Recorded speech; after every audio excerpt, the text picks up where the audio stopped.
Bienvenidos a una nueva temporada de Adelante, un programa que busca servir a la comunidad y celebra nuestra herencia. Gracias a ustedes, nuestra audiencia, por su apoyo y por hacernos parte de sus vidas.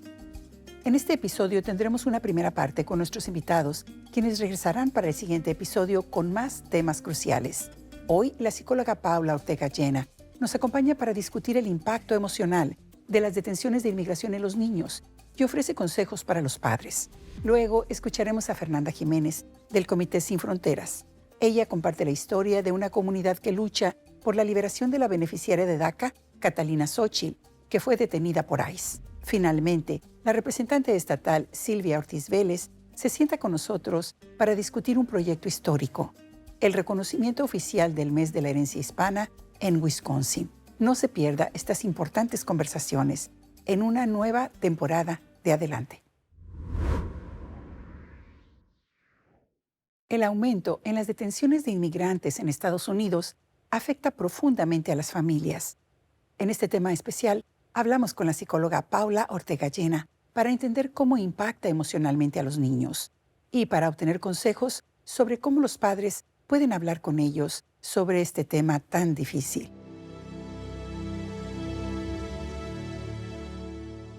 El tema de la inmigración está creando una situación tan compleja para los niños porque está relacionado con las experiencias adversas de la infancia, o sea, todo lo que sucede antes de los 18 años. Y dentro de este estudio que se llama ACE, de las experiencias adversas de la infancia, se ha determinado que hay una parte que está ligada con el tema de la inmigración, la detención de los padres y los niños que quedan sin sus papás en este país. Esto tiene consecuencias a lo largo de su vida. El nivel de estrés que vive un niño en ese momento va a afectar mucho el desarrollo de su cerebro. Va a impactar la capacidad cognitiva, la capacidad emocional y así van pasando muchos años, ¿verdad?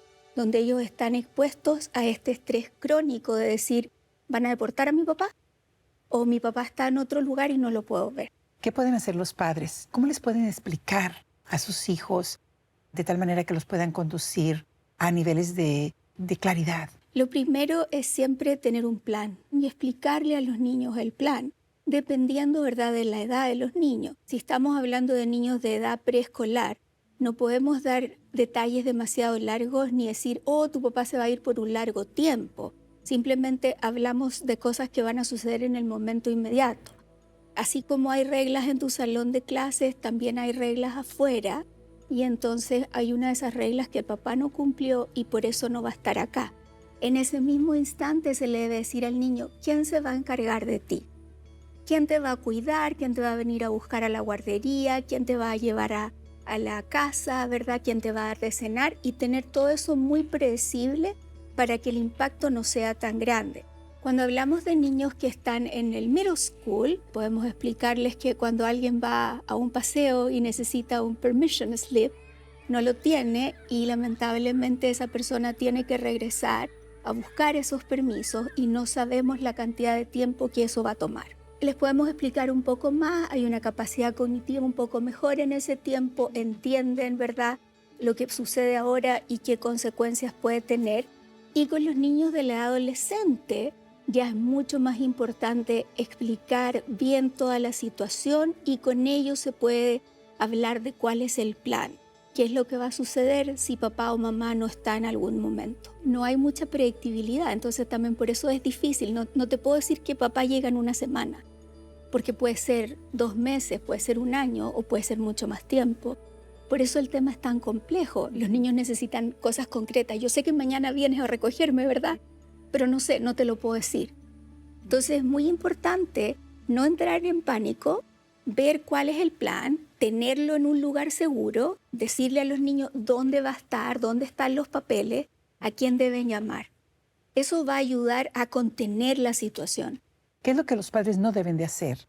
Decir mentiras a los niños, contarle historias que no van a suceder, ocultar la información, porque los niños son muy astutos y desde pequeñitos siempre están poniendo atención a todo. Ellos se dan cuenta de que algo está sucediendo y si el papá y mamá dicen no pasa nada, pero el niño siente la tensión que hay en casa, escuchan las noticias, ¿verdad? Van a la escuela y escuchan a sus amiguitos conversar de todo esto. y papá dice, no, no pasa nada, el niño piensa, bueno, ¿por qué me estoy sintiendo de esa manera? No queremos que llegues a un momento de que tienes 15 años y no sabías que tus papás no tenían documento. El trauma va a ser mucho más grande en ese momento porque vas a decir, ¿cómo nunca me dijeron? ¿Por qué nunca me contaron? Los niños observan y aprenden también fuera del hogar. ¿Qué pueden hacer los padres que no van a ser arrestados, que tienen sus documentos en orden y que sus niños están sufriendo la ausencia de un compañerito, ¿verdad? O algunas detenciones en las familias? Abrirse a una conversación clara. Mi papá tenía un amigo y el amigo se lo llevó a inmigración. Ese amigo era un amigo cercano de la familia y entonces el niño tiene tristeza, ¿verdad? Tiene preocupación porque este amigo ya no está o porque muchos niños se han ido con la familia y los extrañamos. Y en ese momento creo que el rol de la escuela, ¿verdad? El rol de la comunidad, cómo podemos ayudar, qué tipo de herramientas entregamos, de dónde buscamos la información para tener información apropiada, no de que miren TikTok tal cosa, ¿right? Entonces necesitamos información que sea fehaciente.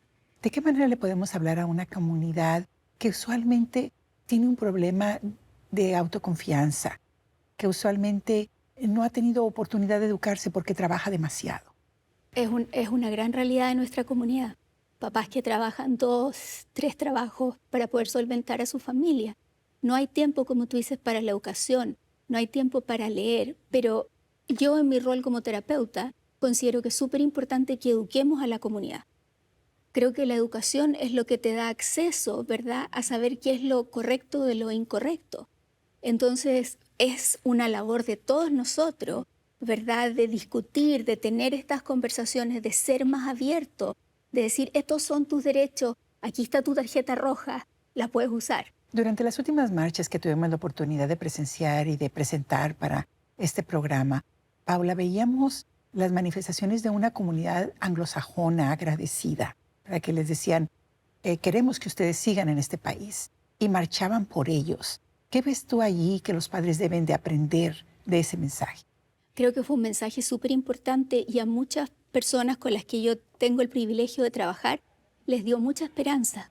Se sintió muy bonito decir de que, bueno, hay ciertas personas que no nos quieren aquí, pero hay miles de personas que están marchando por nosotros, que están dando una voz, están sacando la voz que yo no puedo sacar. Súper importante tomar acción, buscar libros, hay mucho material en los que la gente se puede apoyar. Hay un libro precioso que acaba de salir, se llama Algo le sucedió a mi papá. Es una historia súper linda de una niña, el cual su papá es deportado, y la niña encuentra fortaleza en ella misma, pero también encuentra la fortaleza en la comunidad. Es una historia de optimismo. Hay una paciente que me enseñó un día y me dijo, ¿qué voy a hacer? Me dice, la vida sigue funcionando, Paula. Tengo que seguir, no me puedo detener y tengo que tener fe en que hay algo más grande que lo que está pasando en este momento. Y qué lección para todos nosotros, ¿verdad? Antes creo que todo eso se mantenía como muy callado, no lo hablamos. Y ahora es como una gran ola, ¿verdad? Viene todo al mismo tiempo y como que nos pilla un poco desprevenidos, pero hay muchos recursos en este momento de los cuales nos tenemos que agarrar las manos y decir, ok, esto es lo que podemos hacer. Enfoquémonos en lo que podemos hacer, en cómo podemos ayudar a la comunidad. No nos quedemos en el miedo.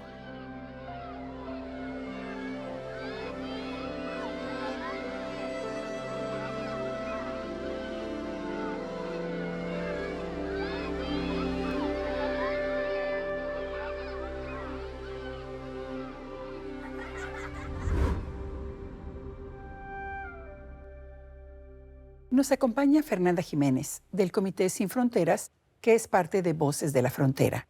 Ella compartirá con nosotros el tema de cómo toda una comunidad se está movilizando para exigir respuestas y la liberación de Catalina Xochitl, una beneficiaria de DACA arrestada y detenida por ICE. Quería leer esta carta que Xochitl escribió desde la detención de ICE. Hoy se cumple una semana desde el encuentro con el agente de patrulla fronteriza en el aeropuerto de El Paso, Texas. Un hombre blanco, racista, que me vio como una persona desechable. Hoy se cumple una semana de no poder ver los atardeceres de todos los días, de no sentir la calidez de la tierra, poder volver a las semillas brotar o escuchar a los mayores y niños reír. Su poema me siento mejor, que puedo yo amanecer y ver el sol y estar con familia y estar con comunidad, pero ella ya no poder estar en esa misma situación es muy, muy triste. Ha sido una semana llena de historias de lucha, arriesgada por la inmigración forzada y llegar cara a cara con la criminalización del inmigrante, llegando a ver las entrañas del sistema carcelario lucrativo que vigila cada paso que damos, nos encierra lejos de nuestros seres queridos. Yo tengo fe en la comunidad que va a seguir luchando por ella hasta que esté libre. La organización nacional que se llama NILC y United We Dream están trabajando con los beneficiarios de DACA y su familia para ver qué está pasando, por qué están arrestando a estos beneficiarios de DACA si tienen un estatus legal por el programa de DACA. Estamos preocupados de qué puede pasar a una persona aquí en Milwaukee o en Wisconsin. Todos los que tienen DACA no estamos tan seguros como pensábamos que estábamos. Y pues el caso de Catalina Xochitl es muy triste, pero sabemos que hay muchos más que también están en la misma situación y pues es muy importante que pues les digamos a todos las historias de estas personas, que no tenemos que estar tan seguros con nuestro estatus, pero también hay gente en la comunidad nacional y local que estamos luchando para poder estar seguros y protegidos. Hay una situación en el caso de Catalina Xochitl que también está siendo acusada de algo que ocurrió hace muchos años. ¿Qué dicen los abogados respecto de esta situación donde estos beneficiarios de DACA que están siendo detenidos o arrestados generalmente han sido aprobados por misma inmigración para continuar con sus beneficios? Cuando eres un beneficiario de DACA, cada 2 años aplicas para el programa. Tienes que aplicar otra vez. Y en esos 2 años tienes que enseñarle a la migración que no has hecho nada malo, eres una buena persona, no tienes ningún récord criminal. Y en esos 2 años también tienes que pagar un fee más de $500. Ya cuando migración ve que todo está limpio, que tú estás haciendo lo que tienes que hacer como parte del programa de DACA, entonces te aprueban y ya eres parte otra vez del programa. Y era el mismo caso con Xochitl. Ella ya tenía su estatus del programa, todo estaba bien. Y los abogados de ella están explicando la razón que la arrestaron no era por esa razón. La táctica que están usando migración para decir mentiras y para que la comunidad piense, oh, pues es una criminal, ella hizo eso, yo no soy criminal. Pero no es cierto. Vemos que migración va a mentir y decir muchas cosas que no es cierto para poder decir, para eso lo arrestamos y para eso vamos a arrestar a otros. Hasta cuando es una persona que conocemos bien y sabemos la verdad, sabemos que esto no es cierto. ¿Cuál es el mensaje que tú quieres darle a los que son beneficiarios de DACA y que en este momento han cursado sus carreras universitarias, son profesionales altamente necesitados y que en este momento están sintiendo el peso, la amenaza de estas acciones que el gobierno federal, específicamente Inmigración, están tomando a cabo? En Comités Sin Fronteras siempre hemos explicado a la gente que tienen DACA o los que son indocumentados pero califican para el programa, la única manera que nos vamos a poder proteger y luchar es con nosotros. No hay que dejarnos con miedo, no hay que vivir más en las sombras, porque eso es lo que ellos quieren. Quieren que tengamos miedo, quieren que estemos en nuestras casas, sin comunidad, sin gente que conocemos, ayudándonos. Si hacemos eso, ellos están ganando y van a hacer más y más y más. Lo hacemos difícil para ellos cuando estamos juntos, más fuertes, unidos. Si usted está más en la sombra y no está en comunidad, algo pasa. Es muy difícil saber quién es usted. Es muy difícil poder ayudarlos. Si usted está en la comunidad y en el movimiento, nosotros luchamos. Y como organizadora, también beneficiaria de DACA, yo sentí lo que una organizadora piensa lo peor. Que si algo pasa malo, ¿a quién va a agarrar? Van a agarrar a los organizadores. Quieren agarrar a los que están organizando todo esto. Y es lo que pasó. Se llevaron a alguien que es una organizadora y quieren tratar de espantarnos para que nosotros no sigamos organizando, para que yo me sienta con más miedo. o como mis otros compañeros que también tienen DACA, que no siguen luchando, que no quieren organizar más, porque es lo que está pasando con Catalina Xochitl. Mi mamá también, que escuchó el poema de Catalina Xochitl, se sintió con tanto miedo, hasta me dijo a mí, ya no quiero que organices. Yo me imaginé como su mamá, ella escribiendo desde el centro de detención que tan feo es estar en un lugar así donde no tiene que estar, o nadie tiene que estar ahí. Y yo le dije a ella, mamá, es lo que quieren. Escuchando a Catalina Xochitl, leyendo sus letras, me siento tan triste, pero me siento con más coraje que nada, que hasta me da más ganas de luchar por ella y por los demás que están en la misma situación. No hay que decir que no hay miedo, ¿verdad? Porque siempre va a haber miedo. Con el miedo tenemos más coraje que todo. Tienen más fuerza. Sí, Una claro. manera de conducirlo. ¿Cuáles son las acciones que ustedes toman?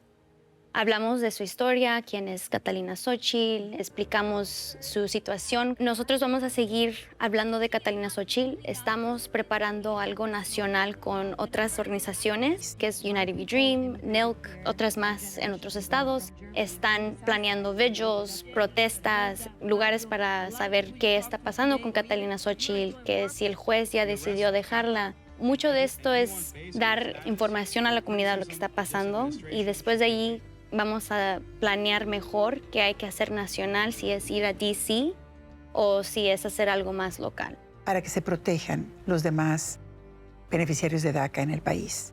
¿Hay algunos pasos especiales que ustedes están siguiendo y aconsejando? Primero que le decimos a todos los de DACA, si no has renovado tu aplicación, que lo renueven ya. Nosotros en Comité Sin Fronteras y Voces de la Frontera lo hacemos gratis. Entonces, si no tienes abogado o no tienes el dinero para pagar, puedes marcar el número de voces y nosotros podemos ayudarte con la aplicación. Lo hacemos todo gratis. También tenemos unas becas que pueden ayudar para pagar tu aplicación. Sabemos que no es tan fácil porque no todos pueden agarrar $500 de la nada. Entonces tenemos fondos que están allí para poder ayudar a los de DACA que quieren renovar o tienen que renovar. Y después, saber muy bien tu número de A y lo puedes encontrar en tu Work Authorization Card, tu tarjeta que te dan. Ahí te puede decir el número. Por si algo pasa, si tu familia o alguien que tú tengas confianza, deben de saber ese número para poder encontrarte. Y no es para asustar a la gente, sino es para que estemos listos. Tercero, nosotros hacemos entrenamientos para verificar ICE y también conocer tus derechos. Por favor, toma ese entrenamiento porque es muy importante saber qué hago si ICE está enfrente de mí, o está en mi trabajo o en mi casa. Si te están preguntando cosas, a fuerzas tienen que enseñarte un orden judicial, que sea judicial, no administrativa. Es saber eso y cómo se ve. Y también saber bien cómo se ve migración, porque muchas veces la gente no sabe. Si quieren estar más involucrados, pero se sienten un poquito tímidos, pueden venir a nuestras juntas cada mes y toda esta información está en nuestros sociales. También, si no eres inmigrante y tienes mucha pasión para poder ayudar a los inmigrantes, tenemos nuestro programa de verificadores, es tener más gente que están listos para verificar si está inmigración en unos lugares. Siempre vamos a necesitar dinero, puede donar a Voces de la Frontera. Tenemos fondos para ayudar a familias. Necesitan ayuda con dinero para un abogado o con biles o lo que sea. Todo ese dinero va a la familia que es afectado de inmigración. Tenemos que poner un alto a estas acciones ilegales. Es ilegal lo que están haciendo, tenemos que estar juntos en solidaridad y estar en comunidad. Nuestra presencia no es un crimen, nuestros sueños no deben ser ilegales y nuestra dignidad no debe de estar en debate. Juntos, y es por eso que estamos aquí para decirles a toda nuestra comunidad que sigue luchando con nosotros y que también Xochitl esté liberada.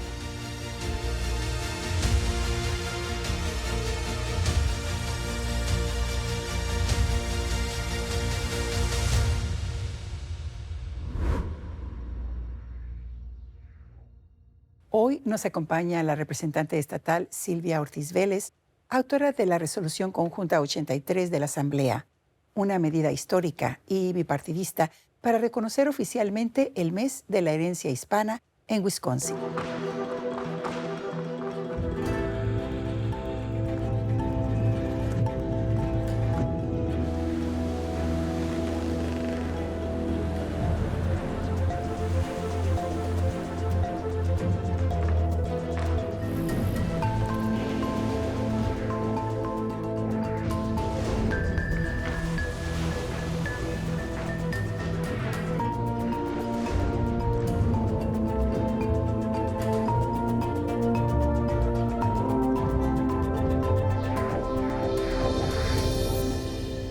Representative Sylvia Ortiz Vélez, thank you for being with us today. Thank you for having me here today. Can you tell us what reasons got you to start on this bill regarding the Hispanic Heritage Month? Well, when I wrote the co-sponsorship memo and the legislation, I wanted to focus on Wisconsin-based facts and talk about the contributions of Latinos and Hispanics here in Wisconsin, because I wanted to show that we contribute. And there's a lot of things that we contribute to Wisconsin. The second thing I wanted to focus on, I certainly wanted to focus on the values that bind us together so that everyone could feel that they were welcomed to be there at the table. And when we think about Hispanic and Latino Wisconsinites, we share the same core values that are cherished all across our state: faith, hard work, family, and commitment to community and country. What are the most pressing issues that you observe the Latino community is facing in our state? Right now, it's all the uncertainty of all of the things that are going on at the federal level mainly. And a lot of that is a lot of lawless behavior, which is very concerning to all of us in our state. Certainly when it comes to inalienable rights.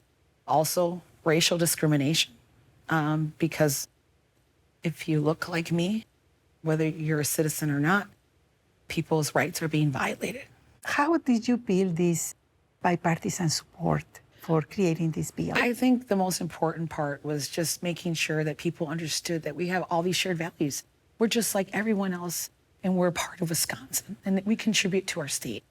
And I want to thank all of the overwhelming 50 or more co-sponsors. It was bipartisan that it received, and especially in a time of now, this is the first time in our state that Latino Hispanic Heritage Month has been recognized by the Assembly through a joint resolution that has been messaged to the Senate.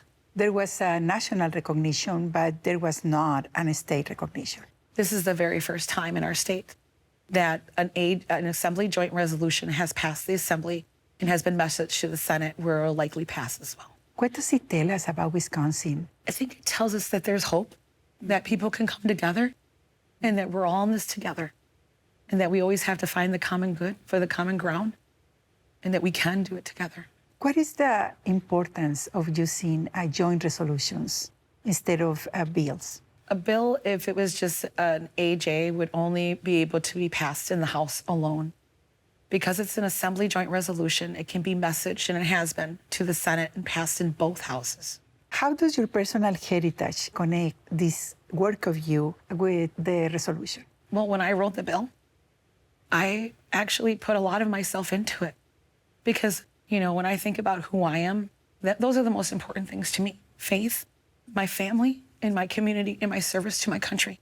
And so I feel like I'm just a part of our community and our state. I just reflected those values in the resolution. And it was, I believe, reflective of who we are as a state as well. What concrete actions do you hope come from this resolution? My hope is that we can see more recognitions of our community. I am very hopeful that Latino veterans will be honored in November for the first time in our state.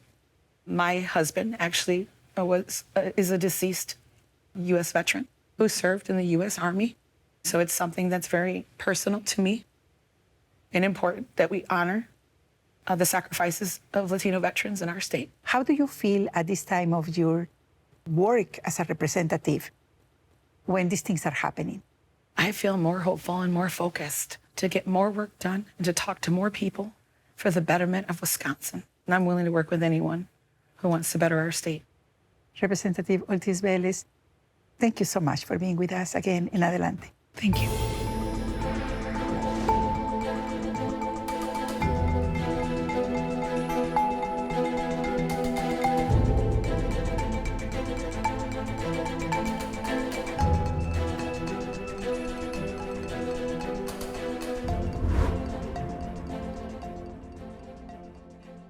Y con un hasta pronto nos despedimos, invitándolos a que nos dejen saber sus comentarios por el teléfono 414-297-7544 o a que visiten nuestro sitio web en milwaukeepbs.org y nuestras redes sociales.